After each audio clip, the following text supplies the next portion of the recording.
Welcome to TungstenTales, ladies and gentlemen. I'm Paul Starr, and I'm happy to say we've been joined by Charlie McCann from BetVictor. Thanks for joining us, Charlie. Pleasure, Paul. Good afternoon. Beautiful day once again here in Blackpool. Been spoilt with the weather. Now, last evening, the first of the quarter-finals, starting off with 16-10 for Simon Whitlock. How was that for the bookies? Or it was a tight affair, wasn't it, on the lay-in front? Yeah, it was. I mean, James went off favourite 4-6, 11-10, but extraordinary, isn't it? Now Whitlock's last two games against Van Barneveld and Wade, he's been 4-0 down, and not only has he come back and won, he's come back and won quite comprehensively. So if he goes 4-0 down against Michael Van Gerwen, don't throw your ticket away in the semi-final. But a good performance as well, heavy scoring. James had played well to that point, but he didn't possibly. He started off with a 180. He didn't possibly score as well as he could, and I think on the night in a battle of course from the same stable, I think it's fair to say that the better horse won. Should we say on the night? And I don't think there was. I think it was the right decision, and Simon will give Michael again in the semi-final.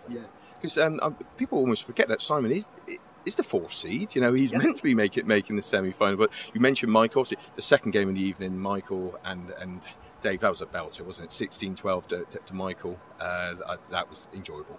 It was, and for the first time this week, I've always been with Phil Taylor. I thought Phil Taylor would win, and I actually thought he would win quite easily come Sunday night. But for the first time, you saw that that's why he's world champion. You saw that we knew there were gears, but was he? He got through. He probably had to go through another gear, but it was great darts, wasn't it? It was wonderful to see rat-a-tat-tat, Chizzy in great form, and let's not say even when it was 12 all or wherever it got to, you always felt Michael. Even then, Michael was holding his throw so easily, and he had he was always going to break Chizzy. But Dave, again, I think he should gain great confidence from that. But Michael is the 6-4 favourite to win his inaugural, of course, what will be his first BetVictor World Match Play. But it is really hot enough. Yeah, that's it. In fact, early part of that match, Dave was 3-0 up, and I say cruising, not cruising at the beginning, of course, in a long way to go, but 3 darts to make it 4-0, and then 1-4-5 from Michael, and then of course Dave also missed two shots shot at the double to make it 4-1. Even at that part of the game, it was crucial, wasn't it? You just got that impression as well that Michael Van Gerwen went into the break 3-2 down, and he was the one. He was the one who thought, I've got it. If Chizzy had gone in 5-zip, that's another thing. There's no fist pumping from Michael there, and he could easily have done. It's a strange thing. He's gone in 3-2 down, and yet the momentum, if you can have some physical momentum, no question, has gone into that break. Van Gerwen's gone into the break in a much happier frame of mind than Chisnell. That's it. So I think Dave, massive 180 hitter. I say Dave Chisnell's the biggest 180 hitter I've ever seen play the game. And if he starts hitting his doubles, but it showed last night he can worry the big boys. So hopefully more to come from Dave. But it's Michael, Michael and Simon in the semi-final. Talking of 180 hitters, we start off this evening with two of the best ever as well. Of course, Adrian and Gary. Now, I'm looking at the odds here. Adrian 8-11, in Gary 11-10. Not much in that. No, there isn't, and both informed players. Adrian, I think we can forgive him his second round when he came on. Mervyn probably didn't bring his A game. Mervyn had played well in the first round to beat Kimbra Hybrex, but Adrian had been so good against Andrew Gilding, and of course he came on about 11:30 at night. And I don't care, that wasn't. It wasn't great for the crowd, and of course it was after Taylor's 9-darter. It was a bit after the Lord Mayor's show. I think we'll see the real Adrian Lewis looking up. Here we are at Bloomfield Road. There we are in the cap in hand is Gary Anderson as well. He said he's off for waving to us. He'll have a rest before, but if you can't get excited about Lewis versus Anderson, and they feed off each other, former World Championship final, of course, it will really. If Chisnell Van Gerwen was rat-a-tat-tat, this is going to be quick.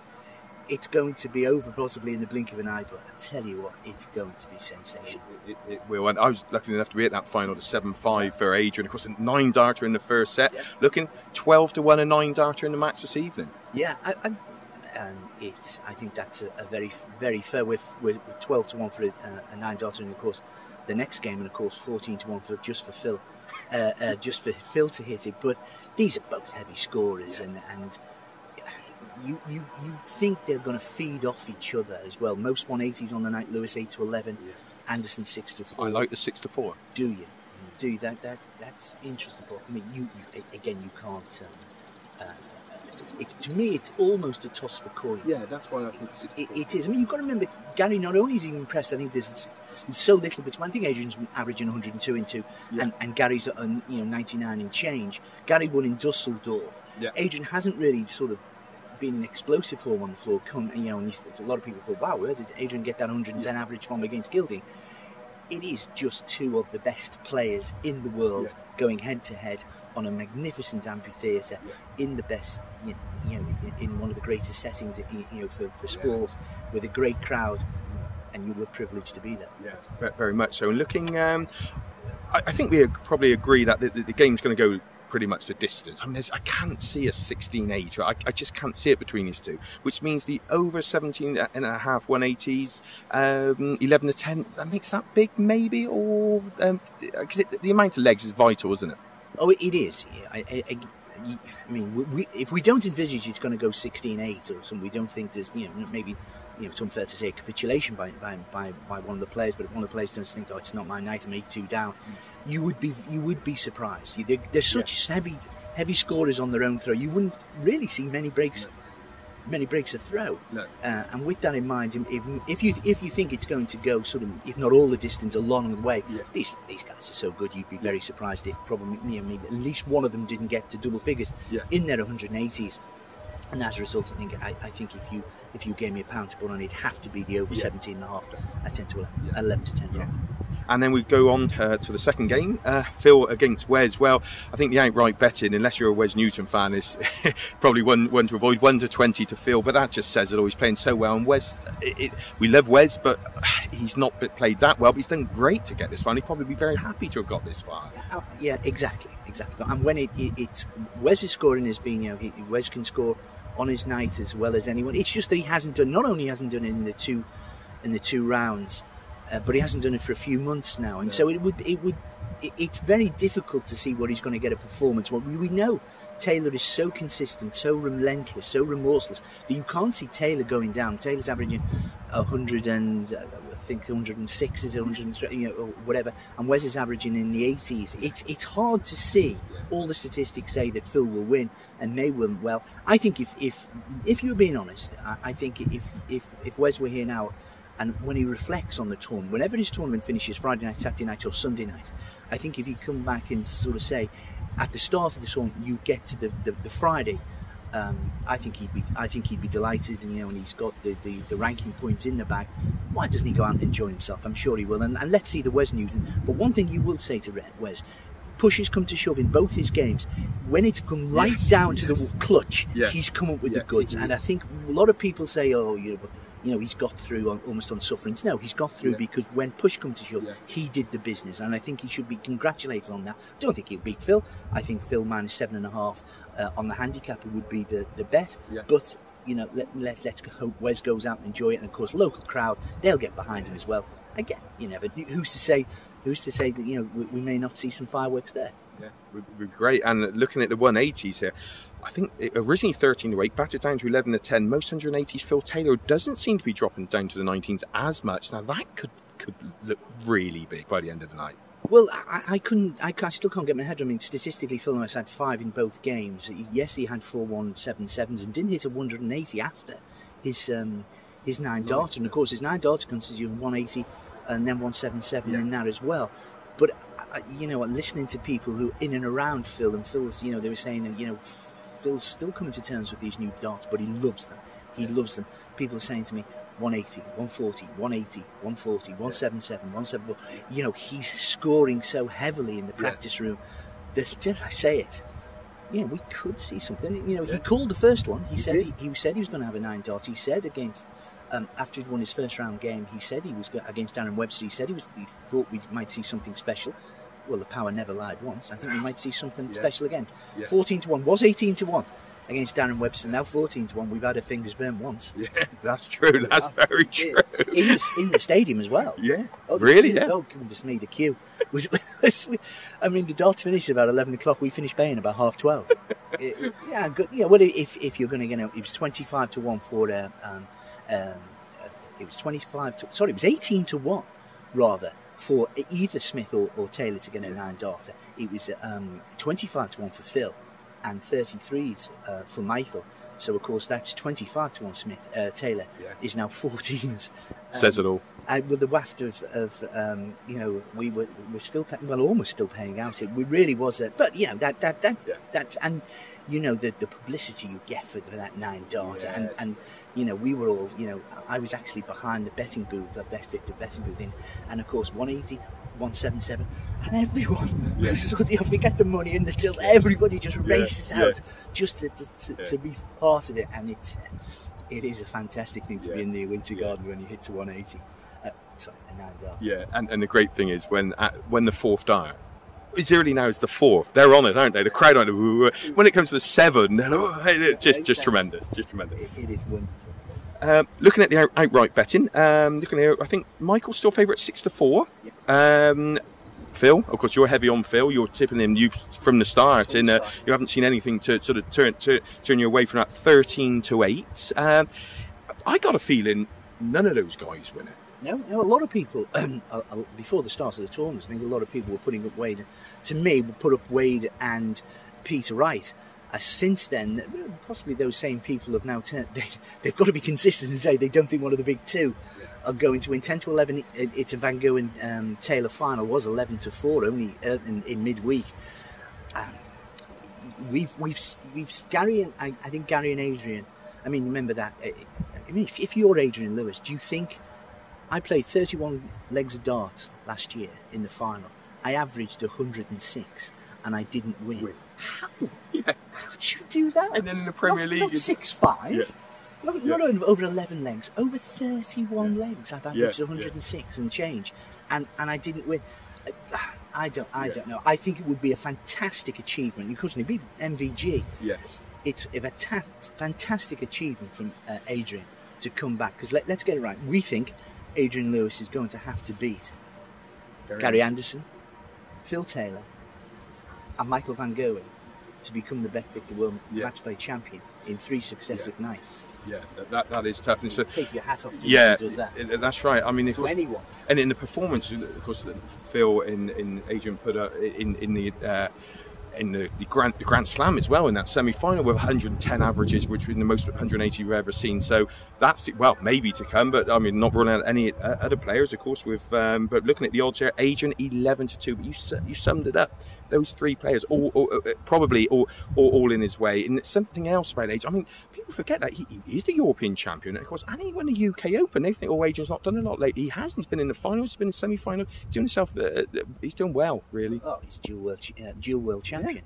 Yeah. And then that says, that to me, if you're a dual, not a single world champion, a dual world champion, and he is, whether people thought you don't have dynasties in this, we're never going to have a dynasty like we've had in the Taylor era. Never again. Michael, I think will just go for the big tournaments. Will get himself up for the Worlds. Will get himself up for the Matchplay. Will get himself up for the UK's Open as well. I mean, the great thing about Adrian also on the floor. I don't think he's won on the floor recently, but once those television cameras, and that's the mark of a champion. Lewis is a champion. He's a dual world champion, and he's also great now competitor as well. And but at the same time, I'd also say, having said he's going to beat Anderson, he's probably going to have to beat Taylor and Van Gerwen as well. But didn't Raymond van Barneveld beat Taylor and Van Gerwen on the same night? Yes, he did. To put that into some perspective. Yeah. It is possible. So Gary, 10 to 1. Obviously, Gary's playing so well. 5 tour events this year. So it'd be nice to see Gary win another big one on the main stage. Obviously, he hasn't really, apart from the Premier League, and that doesn't do him justice because he is such a ferocious player. And when he plays, I mean, the fans love him because he's like, say, rat-a-tat-tat, bang, bang, bang, shake your hand, and off we go. And I think this is almost his home court. Yeah. This is Anderson's home court. Here, Adrian lives probably 30, 40 miles away. This is this is home court advantage for Gary Anderson. They love him. They love him here, and he's been around the hotel all week and he's relaxed. He's got his young baby, and he just seems in a very, very, very good place. That's quite rightly. He's won at Dusseldorf. He's arguably the sort of informed player on the floor. Again, it would be great if he brought his real A game. If he hit his, if he got his, we know he's going to score one ace. If he could get those doubles, goodness me, you're talking about two extraordinary natural talents. But in the other half of the draw, you've got the Van Gogh, and there is a certain, and and whatever we say about whether we say Phil is just remorseless, no, he's also an incredible talent as well. I'll go on record as saying, he would be in my, I'm a massive Evertonian. He's probably got 3 Evertonians in the top 5 sportsmen. But alongside Ian Botham, whatever, I would have Phil Taylor. Yeah, without a doubt. Simon Whitlock 10-1. Of course, Simon's in the semi playing well, and of course he's beat these players. He knows how to win to win tournament, and it's great to see the Aussie coming back in doing it, because he made a world final a few years ago, and he's may say gone off, but he's world's number 4, so he's still been there and thereabouts. You don't become world's number 4 if you're not doing something right. No, absolutely, and I think that's very, very fair. That to come back from 4-0 against Van Barneveld and Wade, and everyone knows what a good front runner Barney is. Yes. Okay, it wasn't Barney, but he's gone 4-0. He's gone 4-0 up. It's and did Simon's head go down? No. No. You know how important. People in the game know how important that was. The stablemates James, and again Simon's gone 4-0 down there. Did he? No. So that shows. Not only when his scoring was high, but again self-confidence. I think he had a belief, a real belief that he could win both of those games. And I think there's no reason why Simon won't give Michael. But you just think Van Gerwen's now being challenged by Chizzy. Yeah. He knows. Hang on a minute. I've had to go out of second gear to third gear. It's possible. Yeah. But Simon, might take him to fourth or even to fifth gear. Yeah, great to see. And of course, finally, Wes 66-1, which is probably about right. That's no disrespect to Wes, because hey, we know he's got the ability to beat anyone. But 66 is. Would you take much on that? No, well, it was 40, so 50s out of 50s, 66. It wouldn't surprise me if Taylor will be in everybody's ACCAs. You would imagine. I think I think it's 7-4 for Taylor to win the game, which is gimme. To have most 180s and to have the highest checkouts, it may be slightly more than that, Paul. And again, that's been popular today, as has the 11-10. But I think all Wes has reached the quarterfinals. He has also showed that he's not scoring as well as he can, but when he's shown real grit to take out those big shots, and I think he can go down there. He'll have the support of the local crowd. They'll get behind him. I hope he relaxes. I hope he does himself justice on the scoring. But no, I don't expect him. I don't expect him to beat Phil Taylor. But gee whiz, there's no harm in that. No, absolutely. No shame in that, rather. No, that's it. Well, thank you very much for your time there, Charlie. Pleasure, Paul. That's our tournament sponsor, BetVictor's Charlie McCann. My name is Paul Starr, in association with Unicorn Darts. That was TungstenTales, bringing you at the sharp end of World Darts. Thanks for joining us.